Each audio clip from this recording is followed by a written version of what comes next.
Gracias, Javier. Efectivamente, vamos a dialogar con el ministro de Educación, el doctor Farner Falconi. Se encuentra en los estudios de Telegram en la ciudad de Cuenca. Gracias, ministro, por estar con nosotros. Hay algunos temas, pero quisiera comenzar con uno que es bastante coyuntural y que hizo noticia la semana anterior a propósito de los casos de abuso sexual en establecimientos educativos, específicamente en el Colegio Aguirre Abad, y esta sentencia dictada en contra de los acusados por estos hechos, ministro. La Fiscalía está pidiendo que sean 40 años de prisión. Bienvenido. ¿Cuál es su comentario? Buenos días. Buenos días, Fernando. Muchas gracias por la entrevista. Desde el Ministerio de Educación hemos propuesto una iniciativa, una campaña, una estrategia que se llama Más Unidos, Más Protegidos, que tiene 4 ámbitos de acción bastante bien definidos. Por un lado, los aspectos preventivos. Ahí se puede entender un conjunto de campañas que estamos emitiendo justamente con los organismos internacionales, como es el caso de UNICEF. La semana pasada lanzamos una estrategia que se llama Los Superpadres, que es el empoderamiento a los padres de familia, madres de familia en los circuitos escolares para generar actividades de prevención. Igualmente tenemos sanción cuando hay que sancionar, es decir, tanto la sanción en el ámbito administrativo como propiciar la sanción en el ámbito penal, que es el caso que usted lo menciona.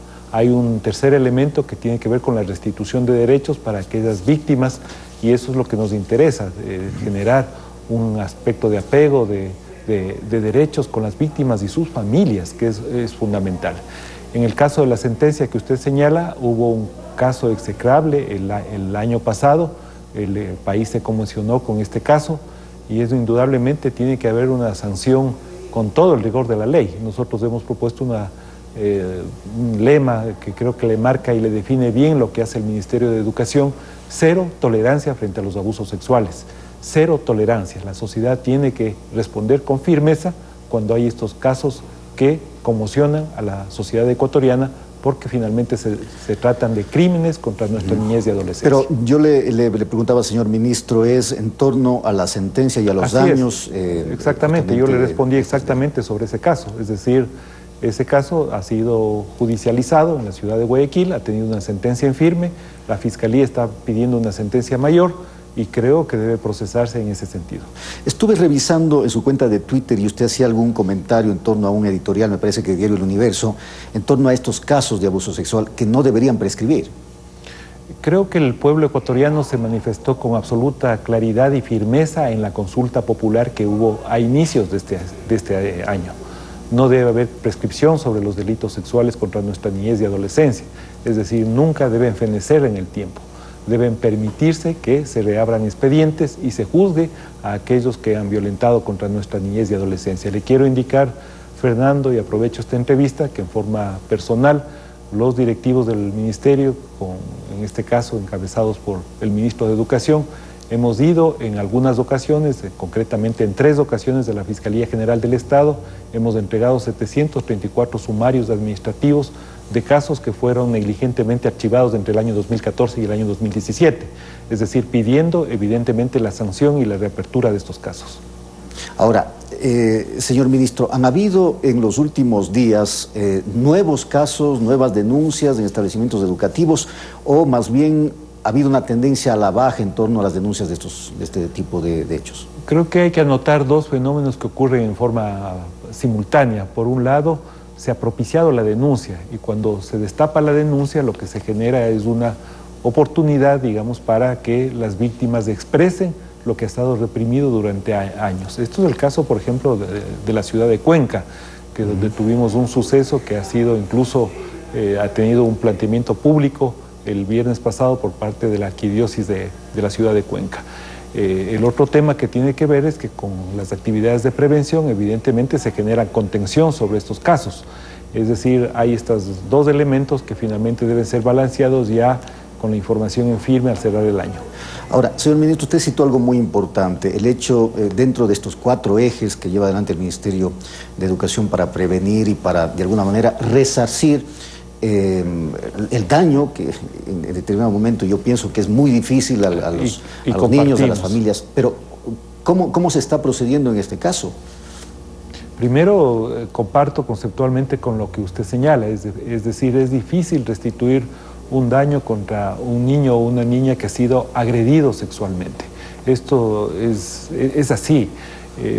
Sin embargo, hay que anotar que las convenciones internacionales a las cuales el país ha suscrito, nuestra Constitución, el Código de la Niñez, obligan a una restitución. Esta restitución tiene que ir por dos ángulos. Por un lado, el estricto derecho de ese niño a tener una educación de calidad. Esto es sumamente importante. Y lo segundo es a tener un acompañamiento psicológico a las víctimas y a sus familias. En el caso del Ministerio de Educación, así estamos procediendo en todos los casos. Y en el caso de los procedimientos para que se den nuevas denuncias, para que no existan estas trabas y este espíritu de cuerpo que se han dado en el camino justamente en estos casos, ¿cómo se está procediendo, señor ministro? Con varias estrategias. Por un lado, con el fortalecimiento de los departamentos de consejería estudiantil, donde hay personas capacitadas, profesionales, en este caso trabajadores sociales, psicólogos que acompañan a procesar y a no revictimizar, es decir, a esta cosa de que se le repregunta a un niño 2 o 3 veces cuando sucede estos lamentables casos. Tiene que haber solo una escucha especializada. Esta escucha especializada se le hace a través de los departamentos de consejería estudiantil. Los distritos tienen la obligación de procesar las denuncias. Toda autoridad educativa tiene la obligación de procesar en forma diligente estas denuncias, no solo en el ámbito administrativo. Recuerde usted cómo hemos remozado un conjunto de protocolos para evitar, digamos, que aquel que ha maltratado o ha violentado a nuestra niñez y adolescencia esté cerca del niño o la niña. Esto es un elemento fundamental. Tiene que haber transparencia en información, eso hemos propiciado en el Ministerio de Educación, y llevar los casos a la Fiscalía General del Estado, a la Justicia Ordinaria, porque se trata de delitos penales tipificados así en el Código Integral Penal. Bueno, hablemos de casos un poquito más gratos de las campañas que está realizando el Ministerio de Educación, justamente, señor ministro. Campaña Todos ABC, campaña Superprofes, campaña Aliméntate Bien y Recicla También. Bueno, yo partiría del hecho de que la educación es la columna vertebral en una sociedad, lo que cohesiona, lo que genera la construcción de habilidades y capacidades en una sociedad. Por lo tanto, nosotros tenemos que levantar ese espíritu creativo, innovador que tiene el sector educativo. Hay una realidad muy concreta en nuestro país, tenemos más de 5 millones de personas que no han concluido su bachillerato, de una población cercana a los 17 millones de personas, y tenemos analfabetismo aún en nuestro país. Nuestra respuesta ha sido el programa Todos Abecemos, señor Leonidas Proaño. Desde el inicio de este gobierno, concretamente en septiembre del año pasado, hemos tenido a 171,000 personas matriculadas en las distintas ofertas, es decir, en los aspectos de alfabetización y en la completitud de ese bachillerato. Abrimos una nueva fase hace pocos días y hemos tenido la grata noticia, porque es grata la generación de capacidades en la sociedad, donde tenemos 75,000 personas inscritas, de los cuales 50,000 son personas nuevas, 25,000 vienen de los distintos programas de arrastre del Ministerio de Educación. Así se construye capacidad. Este momento tenemos, yo podría decir que es uno de los programas sociales más importantes que hay en el Ecuador, además con lo que en economía se llama costo-efectividad. Es un programa que cuesta $56 millones, pero que enseña a lo más importante del ser humano, que es la construcción de la capacidad. ¿Y esta campaña Superprofes? Esta campaña nos invoca a la necesidad de